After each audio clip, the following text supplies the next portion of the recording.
Welcome to the Negotiation and Deal-Making Research Case Study presentation by Rasheen Rarasul Divine Richardson. Our topic for today is Terrance Howard negotiating for his supporting role in the movie Iron Man 2. For those who have not seen the first Iron Man movie, I'll bring you up to date. Terrance Howard plays the role of Jim Rhodes, which is Tony Stark's longtime friend and military advisor in Iron Man 1. Iron Man is a movie based on the comic book superhero character Tony Stark, who plays the hero Iron Man in the comics. Terrance Howard was the first actor to negotiate and sign a deal with Marvel Comics and Universal Studios to play the role of Jim Rhodes' Iron Man Part 1. He was also the highest paid actor as well, which brings us to our conflict. What happened with negotiations that caused Terrance Howard to not get to play his role in Iron Man Part 2? Even before being replaced by Don Cheadle, Howard expressed appreciation for playing the role in Part 1 and was anxious for his role in Part 2. Conflict and negotiation. Terrance Howard, a well-experienced Grammy Award-winning actor, is stated to have much experience within the Iron Man project. Apparently, insiders state that Terrance was hard to deal with on set of Iron Man 1. Not knowing whether or not this is true, it was stated that the new director, Jon Favreau, and his producers were dissatisfied with Howard's performance in Iron Man 1. Some dirty tricks were used that Howard's agents were approached by the studio to take a 50% to 80% cutback for Howard's role in the movie.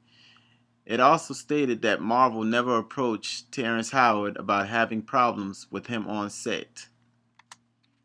Core concepts of deal making.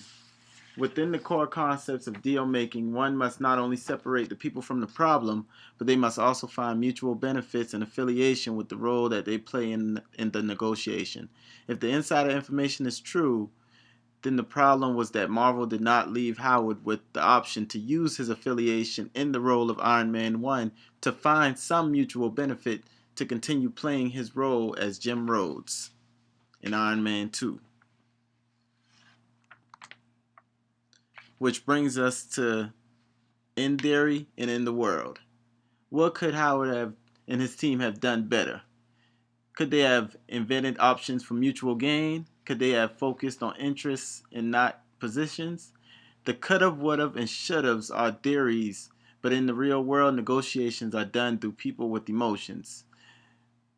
The way to solve these emotions is number 1, state the problem. Number 2, analyze the solution. Number 3, approach with resolutions. And number 4, put the ideas into action. I'm pretty sure that even though Howard's team were taken aback by such a low offer in Iron Man 2, that they still did their best to negotiate a deal for Iron Man 2. Which brings us to BATNA and emotions. BATNA is the best alternative to a negotiated agreement. Marvel did not seem to leave much room for negotiation. It is apparent that the negative emotions either caused Howard's team to walk away from any further negotiations or Marvel to cut him completely out of the project, period. The best alternative for Marvel was to replace him with Don Cheadle, who now plays Jim Rhodes in War Machine in Iron Man 2. In conclusion, an agreement was never reached. It is also unclear whether or not a meaningful relationship was ever fostered throughout this negotiation. And that concludes my presentation for this evening.